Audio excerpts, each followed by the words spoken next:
vaccines are the very best line of defense against the virus, so our top priority remains getting shots in arms. We've made tremendous progress across the past 9 months. Just today, we reported 1.14 million total shots in arms. Importantly, this includes almost 300,000 Americans getting their first shot. These are both the single highest day totals in the past 2 weeks. And today, we will hit 400 million shots in arms since the president's first day in office. 400 million shots in arms in 9 months.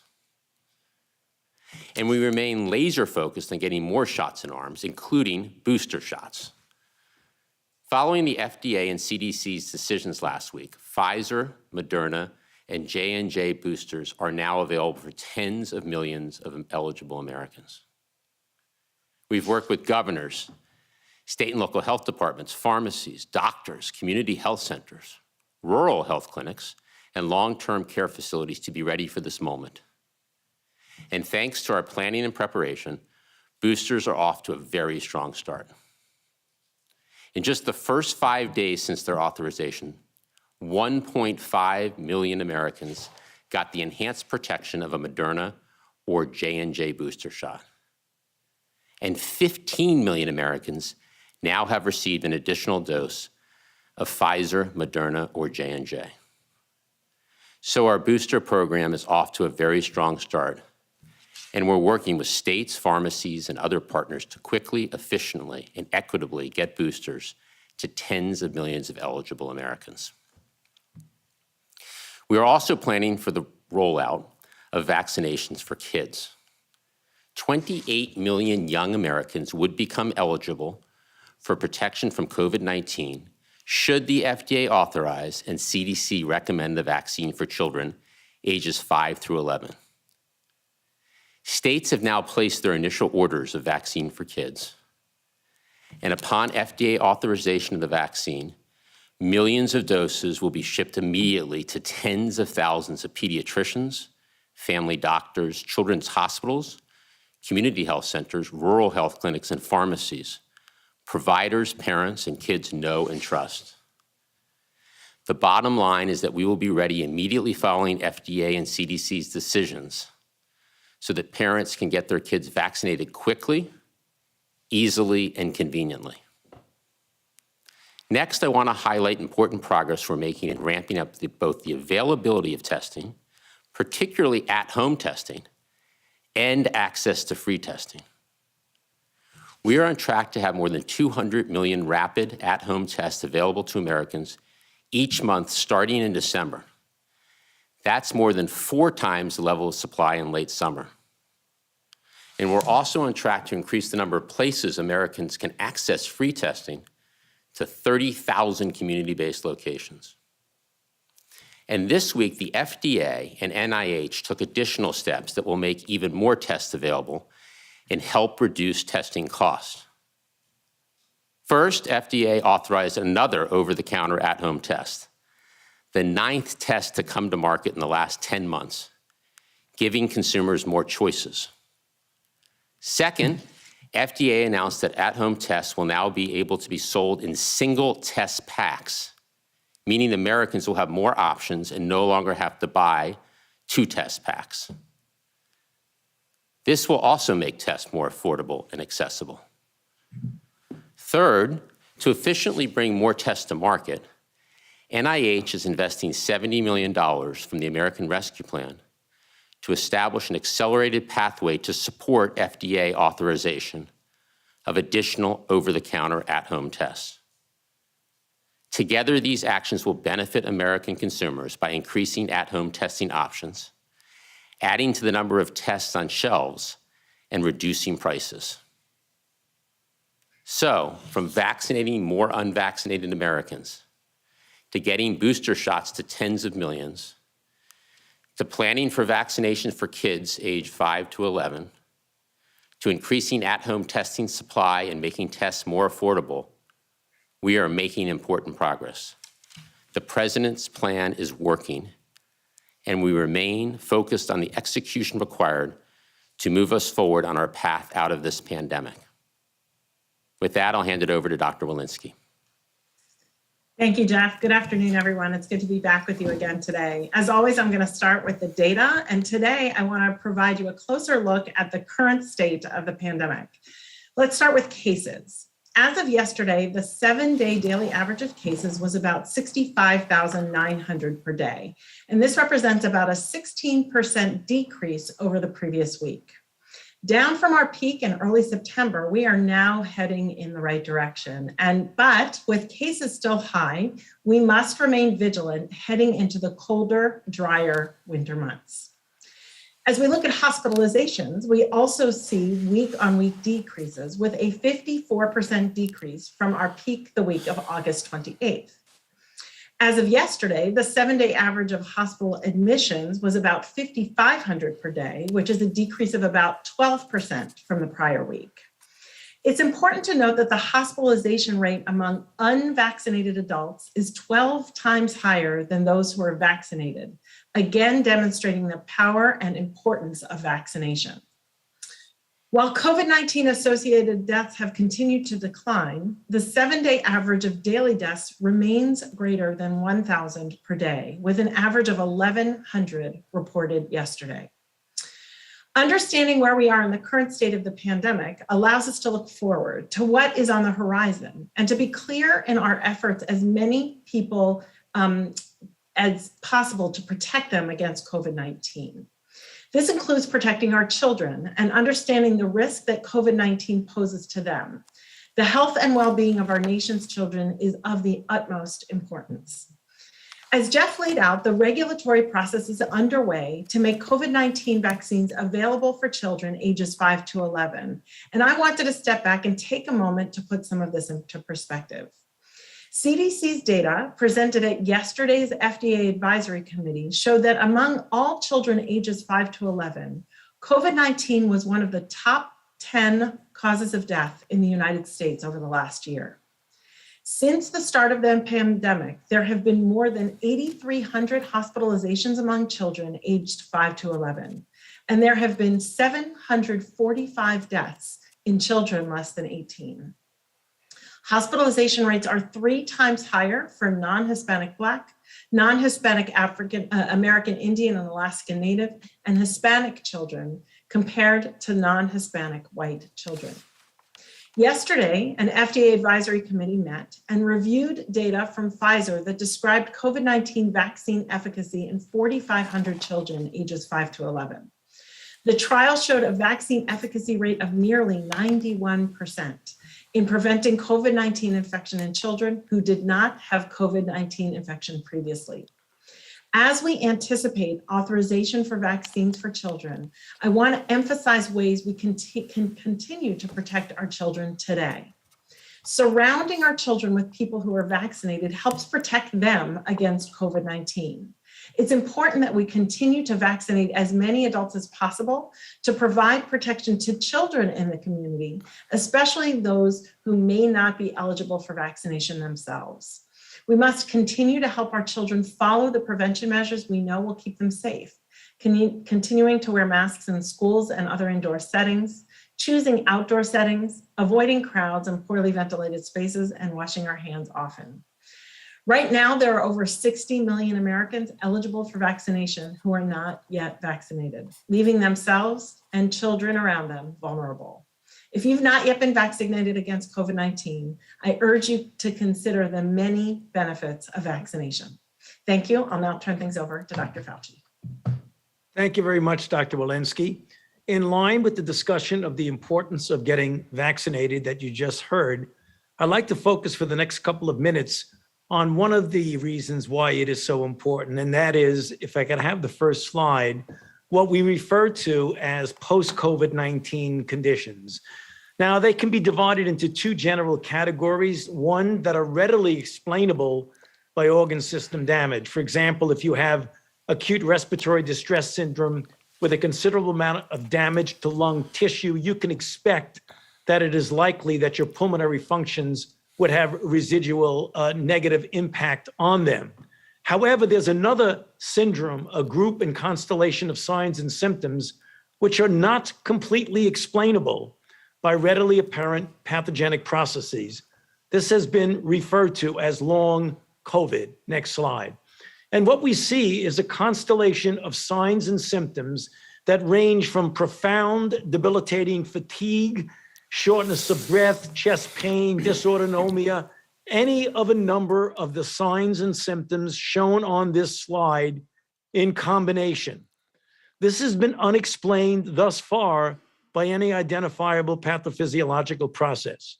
Next slide. So let's take a look at the incidence of this. There have been a number of studies that have been published. This is just one representative 6-month retrospective cohort of over 270,000 people who were infected and had COVID-19.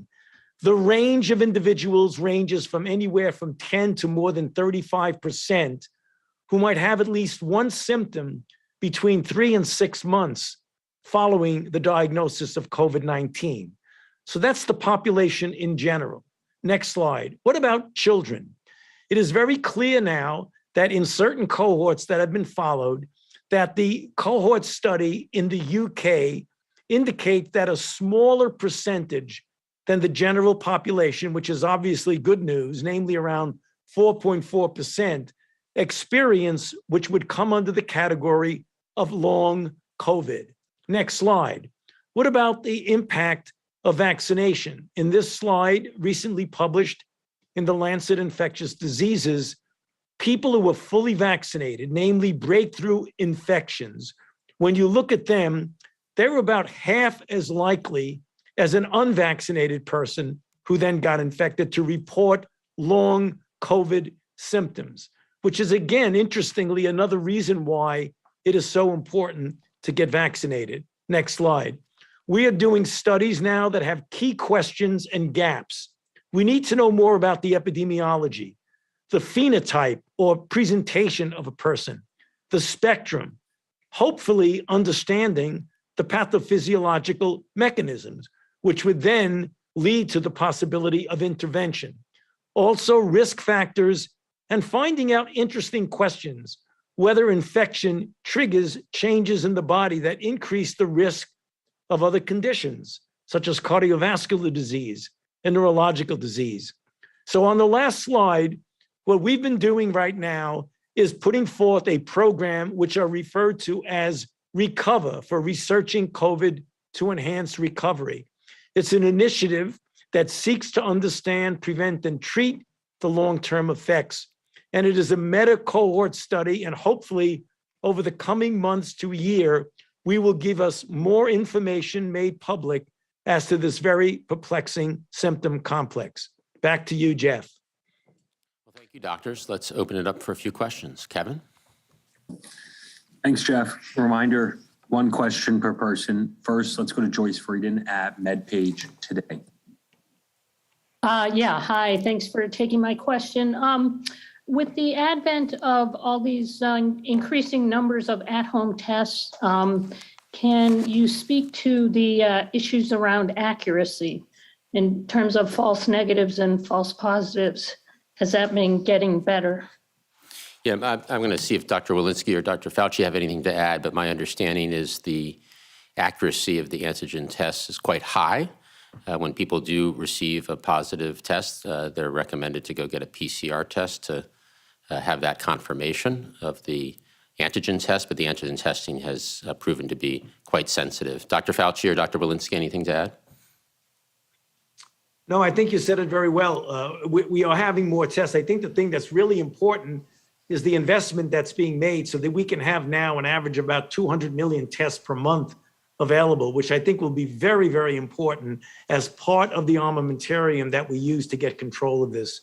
So the testing situation is certainly going in the right direction with regard to the availability of tests.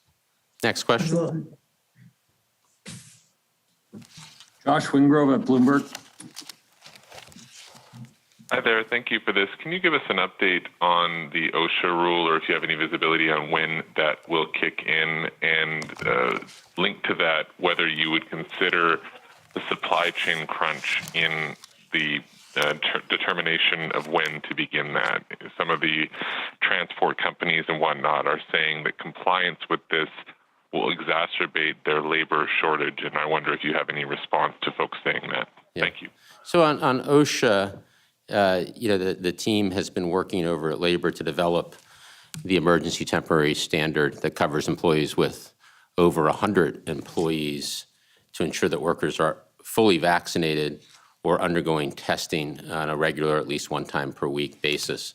That's obviously critical to help stop the spread in the workplace. As one of the final steps in the process, the agency, Department of Labor, has submitted the text of the emergency temporary standard to the Office of Management and Budget. And while we don't have a specific time to provide today, Josh, the rule will be finalized soon. But we know businesses are already acting, and we've seen major companies and small businesses and other organizations step up each and every day with vaccination requirements. Your second question was about these mandates, the federal mandates, and could they cause disruption to the economy or to the supply chain? To be clear, the requirements for federal workers and contractors will not cause disruption. I think the first part of that is these vaccination requirements, as we've talked about before, work.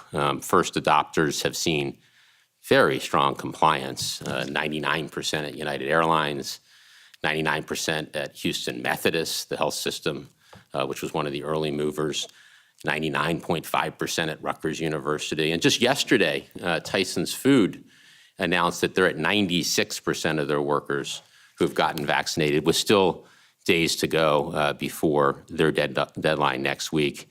The other piece of this is that vaccination requirements for federal workers and contractors, there's still weeks until we reach those deadlines. And it's important to remember that those deadlines are not cliffs. The federal worker deadline is this 22nd of November, and the federal contractor deadline is not until December 6th. But even once we hit those deadlines, we expect federal agencies and contractors will follow their standard HR processes, and that for any of the probably relatively small percent of employees that are not in compliance, they'll go through education, counseling, accommodations, and then enforcement. So these processes play out across weeks, not days. So to be clear, we're creating flexibility within the system. We're offering people multiple opportunities to get vaccinated. There is not a cliff here. And the purpose, I think most importantly, is to get people vaccinated and protected, not to punish them. So we do not expect any disruptions. Next question, please. Cheyenne Haslett at ABC News. Thank you. Given the concerns expressed about the potential for unknown side effects at yesterday's meeting, and given that cases are falling, as you mentioned, Dr. Walensky, should there still be as much urgency to get kids vaccinated? Dr. Walensky. Thank you, Cheyenne. So, I think there's urgency because we're seeing disease in children. We've seen deaths in children. And we've seen long COVID, as Dr. Fauci demonstrated, in children. Certainly, we have seen cases come down before, and the way to prevent surges again is to get more and more people vaccinated and make sure that we have protection. So I will look forward to the discussion of the Advisory Committee on Immunization Practices next week. Wonderful. To clarify one thing from the prior question from Josh, I think I misspoke and said that the deadline for federal contractors was, the correct deadline is December 8th. If I misspoke and said the 6th, that was a mistake. December 8th is the deadline for federal contractors. Next question, please. Go to Meg Tyrell at CNBC. Thank you. I have a question about sort of last mile assistance overseas. There's been an increasing amount of discussion about the fact that it could be useful for the U.S. to help not just in donating doses of vaccine, but also help with administration of those doses. Andy Slavitt has been talking about potentially the troops from Afghanistan being deployed to places like Haiti and Africa. Can you talk a little bit about what the U.S. is already doing in terms of assistance with last mile in other countries, and are any plans to increase that assistance? So Meg, it's a good question, and I want to start by reminding people of what the U.S. is doing on vaccine supply. We've already sent over 200 million doses to over 100 countries and have committed to sharing, donating 1.2 billion doses in total across the next period of time. By the end of this time next year, we will have donated more than 1.2 billion doses. You're right to point out that vaccines are not the same thing as vaccinations, and making sure, as we did when we came into office, when there was vaccine supply ramping up, but shots weren't getting into arms, that we are helping countries that need it to make sure that shots get into arms and people are protected. And USAID, other agencies across the US government, UNICEF, and other organizations are helping to do just that. So while we continue to ramp up supply across the world through the US leading the way, having donated now more vaccines to the world than all other countries combined, we do need to continue to focus and make sure that those vaccines become vaccinations and shots in arms. Dr. Walensky, anything? Please. Yeah, if I might chime in. So CDC is working in over 60 countries and have been for many years, where we collaborate deeply with the ministries of health. We have longstanding, we have personnel on the ground. We have trusted personnel in the communities in many of these countries, in most of these countries. And so that is going to really be able to help leverage our vaccination efforts in those countries in terms of vaccine surveillance, in terms of vaccine efficacy studies, vaccine confidence, as well as making sure that there are adequate safety systems in all of these countries, and absolutely getting vaccines in arms as trusted people already. So that work is already underway in many, many countries. Good. Thanks, Dr. Walensky. Why don't we take one more question, Kevin? Go to Sabrina Siddiqui at the Wall Street Journal. Hi, thank you as always for doing the briefing. There are some recent surveys suggesting that it's just over a third of Americans who plan to vaccinate their children right away. So I know we've talked about public education campaign, but can you give some more specifics on how you plan to address vaccine hesitancy among parents? And do you have any updates on timing for other COVID vaccines for children, specifically those under the age of 5? So Dr. Fauci, you want to take the second part of the question? Any update on kids under 5? Yeah, those studies are ongoing right now, not only with Pfizer, but also Moderna, which has a study called Kid Cove, which is for younger children, the Teen Cove, for those who are of the teenage level. We don't have enough data now to present it for a regulatory approach, but right now the data are being collected and analyzed. So we will be able to answer the question, I believe, within a reasonable period of time regarding the safety and the immunogenicity among those lower than 5 years old. So in terms of confidence and families that have questions, I think there are many, many families across the country awaiting the opportunity to get kids 5 to 11 vaccinated. And at the same time, there are, as you point out, some families that have outstanding questions. As we've seen with adults, confidence grows over time. At the start of the vaccination program last December, only 34% of adults were eager to get the shot. And today, nearly 80% of adults, those over 18, have at least their first shot. So if the vaccine is authorized and recommended, we will be ready. We've talked about being ready with supply and tens of thousands of locations across the country, but we'll also make it convenient and easy for parents to get their questions answered. We're building partnerships with the Children's Hospital Association and the American Academy of Pediatrics. The Surgeon General, Dr. Vivek Murthy, is setting up the Parents Leadership Corps, a group of well-known medical experts, including pediatricians and family doctors, trusted parents, and other outside stakeholders who will amplify accurate information online and in media appearances. We've learned throughout that what matters most is local trusted messengers that, in this instance, parents and kids can turn to get their questions answered.